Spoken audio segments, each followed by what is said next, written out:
Tayo nangyari sa'yo? May problema po. Ito po ang bahay ko ay. O asa na tatay yung pinagawang bahay sa iyo? Dito na po ako natutulog ngayon.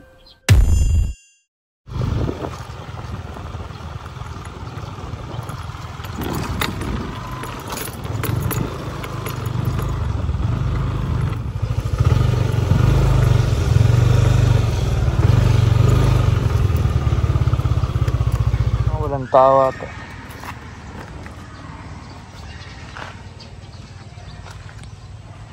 Opo.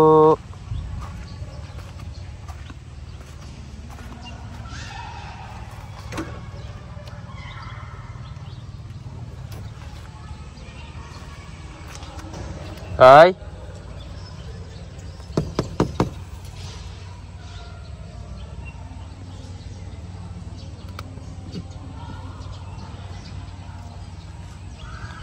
Nilagyan ng extension. So si Tatay Jesus nagbilad ng kama niya. So dito tayo ngayon sa Bansud. Wala dito si Tatay Jesus. Napakainit ng lakad natin ngayon. Summer na talaga. Pero wala dito. Nasaan kaya si Tatay Jesus? May panibago siyang panibago siyang nilagay na extension ng bahay niya. Para sigurong pahingahan. Kanina din dumaan ako kay Tatay Eddie, wala din siya. Ang 4 na beses na akong pumunta sa kanya, wala siya dun lagi. Hindi na nagpapakita sa akin si Tatay Eddie. Kaya dito ako po dumiretso sa Bansud. Medyo may kalayuan to, almost sa 35 kilometers ang biyahe. Ingat kung meron tayo kasing ibibigay mga galing sa atin. Anonymous sponsor yan. Thank you very much po sir sa magbibigay tulong. Mga beneficiary ko dito sa Oriental Mindoro. Maraming salamat po. Gulo pala ng buhok. Hindi naman ako pwedeng umuwi agad-agad kasi sayang yung punta natin, sayang ang gasolina.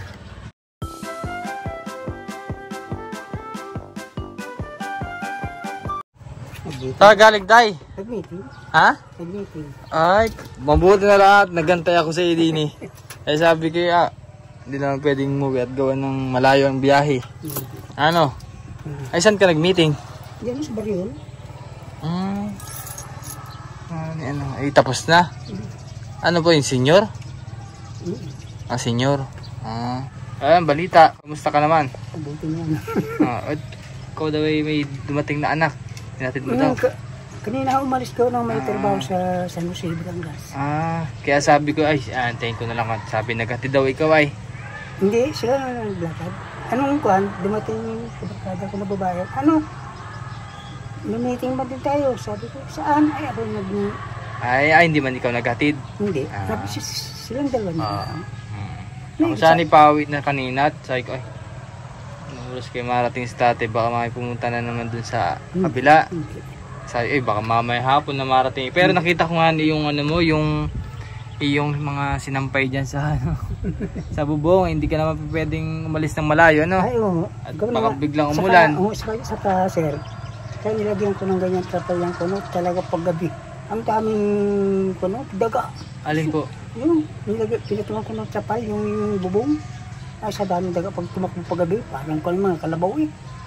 Sa bubong mismo na ano? Sa bubong, nung hindi ko pa nalagyan, nung ako medyo mayamot ka rin. Naiingayan ka? Bumili ako ng zinc oxide. 665. Ayun, nilagyan nung aking manugang, nung gabi, ay nung kinumagahan, ay bakit nung padalong araw ay bumaho, hindi ko makita kung saan. Naglason ka eh. Ano? Ito talaga yung consequence. Haba ng paba yung bahay mo, tatay? Ay hindi, ikaw yung ginawa ko talaga yan. Para kung may bisita ko, dumating yung mga anak ko. Doon tulugan po? Doon ako sa kabila. Doon ka talaga sa kabila. Ilang araw sila dito? 4. Binisita po kayo? Oo. 4 bago doon ako. Diyan sa Rizal. Pag sa isang taon po hanggang dito na yung ano, hindi ba ga? Ito ko yun. Pero sa Jahon yung ginawa yan. Siyempre, akong doon kami sa loob. Ano ba? May madating pa na sa taga Sa kabila po. Mhm.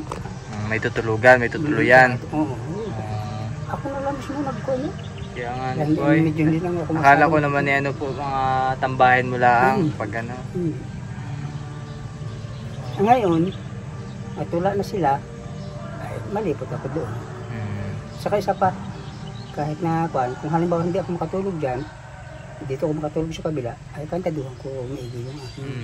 Bagay, ano lang naman yun eh, mga tulugan lang naman yun. Wala ka namang gamit doon ano. Wala ka namang gamit doon sa ano, Dito, ginawan mo. sa ginawa ko. Oo. Wala nga, kumot na. Kaya nga ni. Dito ay marami. Mabuti na lang tate, ano, hindi man dinevelop yung area nyo. Yung kabila pala na develop na eh. Alin po? Ayun po. Ay, Ano? hanggang baka siguro sir, hanggang doon na lang siguro yan. Pero itong aking ito, kung halimbawa kami pakunin dyan, sabi ko, pakipleasing na lang, ito naman sakop ng kunin. Yung sakop ng kanal yung aking yun. Ay kaso eh, siyempre ay malay mo gawing building eh, ikaw na lang nandyan. Ano po?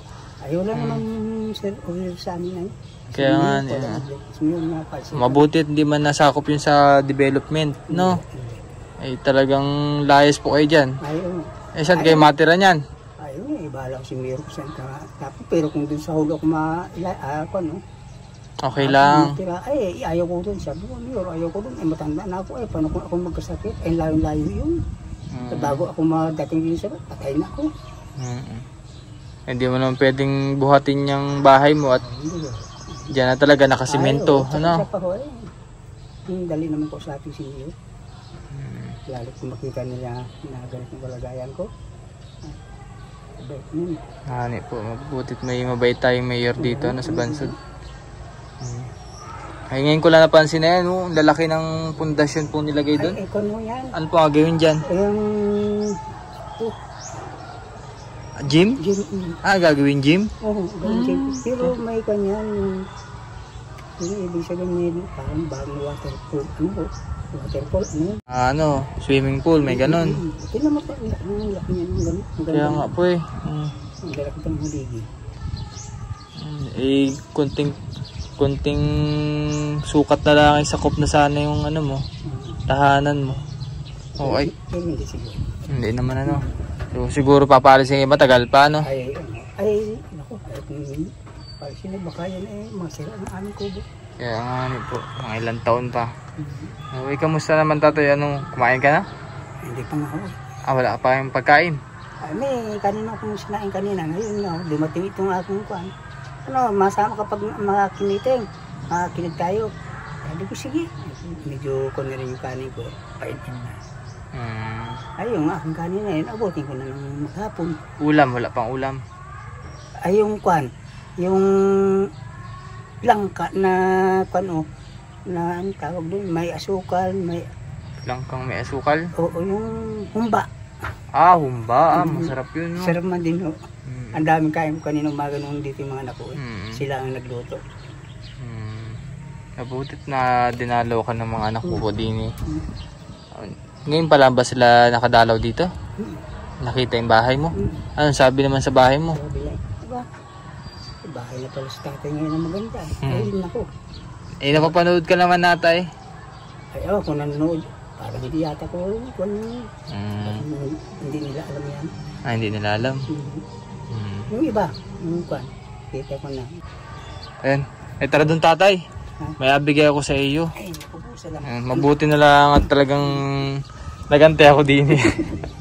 Mga 2:30, uwi na ako. Ay, wala pala. Ay, biglang dumating si tatay din, nagulat ako eh. Naantok na talaga ako eh, naantok na. Sabi ko, sino kaya yun? Gusto ko na umuwi? Nandun pa ako, sabi ko, sino kaya yun? Siya dun. Para po dito. Meron palang daan din. Malaking bukid siya dito yung kunayan. Saran yung kunayan. Ay, masasaran mo pa yan tay? Oo, saran. Oo. Sige po. Ayan, dito na lang kakausapin si tatay at medyo malilom dito. Unlike po dun sa kabilang part na yan, mainit.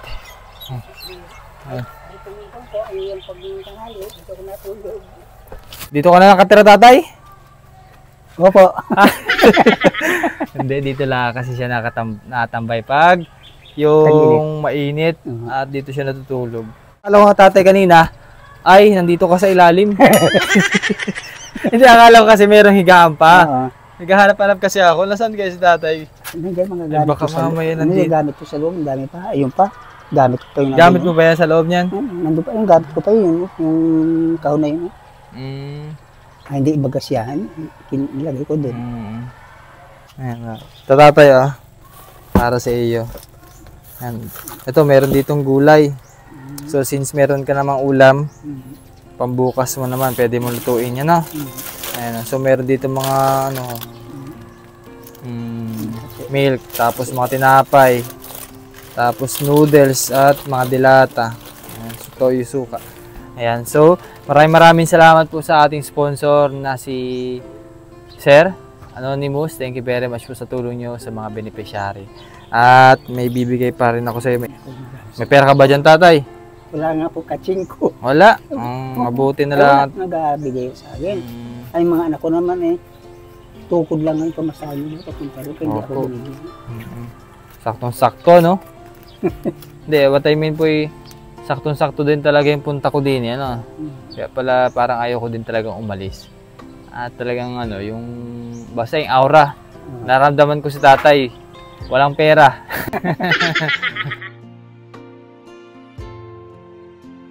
Yan, tatay ito. 500 pesos para sa iyo. May panggastos na ikaw. Maraming salamat po. Ako po ay nagpapasalamat at nandito po yung aking manager. Saka isa pa po, binigyan ako ng kaunting panggastos. At alam naman po siguro ninyo, ako hindi makatrabaho. At lalo ganitong mainit, ay ang gawa ko po lang, ay dito po nakahiga. Yun lang po. At maraming salamat po kay ate. Lahat na po. Kanyang, kay sir. Sige. Ayan, so tatay, basta na lang kasi si tatay kaya hindi rin mapagtrabaho po mga babayan. Ay malabo po ang mata at hirap na rin makagalaw. So kaya rin dito lang siya nag-stay.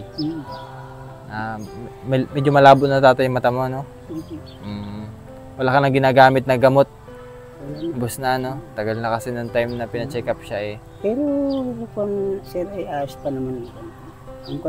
Nakakaninag naman siya. Ako na ko ikaw. Pero malabo. Talaga yung gamit na itong gamit sa kabila, talagang malabo na. Malabo na. Kasi kita ko dito nagluha-luha na yung mata niya. Lalo na kapag mainit siguro. Mas maganda pa kung limlim at mukha. Ganda ang paningin ko pa ganito malabo na talaga. Kaya kung minsan man din siya, ako'y napapayak paggabi. Sabi ko, nasisip-isip ko. Baling ko ako ni Lord May mga anak ko, ang mga kapatid ko, ang nanay ko, at saka yung kapatid mga babae. Wala na ako sila. Ako lang ang naiwang mag-isa dito. Ikaw na lamang? Mga akong ko. Ang nanay ko, tatay ko, hindi ko pa nakita. Lalo na yung aking dalawang kapatid. Pero yung isa, yung lalaki ko, yung sunod sa akin, yun, kita ko. Bali, ulila ka na. Kaya Bali, mga anak mo na lamang yung nandyan, mga anak mo na lamang. Huwag ka mawala ng pag-asa. Kaya nga po, talagang napaglabanan ko sarili. Ako talagang ukol na ako'y kunin Panginoon. Kasi anong magawa ko? Hanggang doon na lang ang bangko, buhay. Kaya nga, tinan mo, habang parang nag-iisip ka na wala kang mapagkukunan. May mga dumarating na blessing sa iyo, di ba? Ibig sabihin,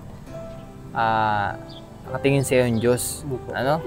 Hindi ka pinapabayaan. Tay? Opo. Saka po, kung nakayukuan, yung nagprito kami na, kahapon binigyan ako sa isang bigas. Di ba? Doon pala, mararamdaman na natin yung pagmamahal sa atin ng Diyos. Tay? Hindi man mismo siya ang nagbibigay, pero may mga taong ginamit para mapuntahan ka at mabigyan ka ng tulong. Kaya ako yung papasalamat din sa mga kabarkada ko, ako hindi nila pinabayanan. Saka isa pa, kung ano mang gulay sa kanila, nadala dito, mabigyan ka, mabigyan no? ako. Mm-mm. Kaya sabi ko, maraming salamat. Huwag sana kayo magsawa sa akin. Mm. Sige. So, yun mga babayan, at muli natin nakamusta si Tatay Jesus. At talagang yun, sakto rin yung punta natin at kahit paano po ay nabigyan din ng panggastos niya sa araw-araw. Opo.